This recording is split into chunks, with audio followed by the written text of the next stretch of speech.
Venezuela's opposition has organized mass protests in the capital Caracas to demand that Maduro hand over power.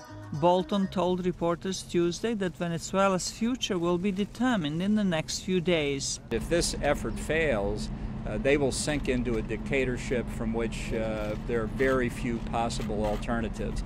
It's a very delicate moment. The U.S. official said a peaceful transition is possible with the help of several of Venezuela's key officials. Figures like Defense Minister Vladimir Padrino, Chief Judge of the Venezuelan Supreme Court Miguel Moreno, the Commander of the Presidential Guard Rafael Hernandez Dala, all agreed that Maduro had to go.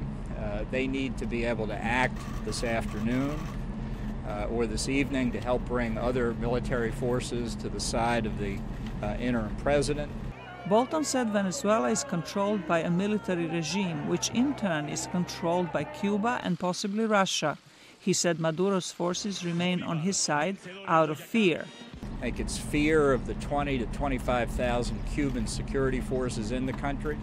I think it's fear of the consequences if adhering to the constitutional mandate of the interim president fails. Guaido, a former head of Venezuela's National Assembly, took an oath to serve as interim president in January.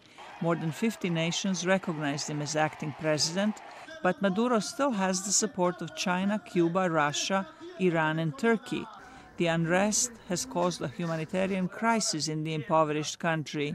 The Maduro government has accused the United States of fomenting unrest in Venezuela. We are not afraid of our people. We are cautious and vigilant on this superpower let loose around the world, wreaking havoc, and they try to do the same in Venezuela. Bolton refused to discuss the U.S. plans for Venezuela, but said the administration is ready to launch efforts to jumpstart the country's economy as soon as Guaido is installed. Zlatica Hoke, VOA News, Washington.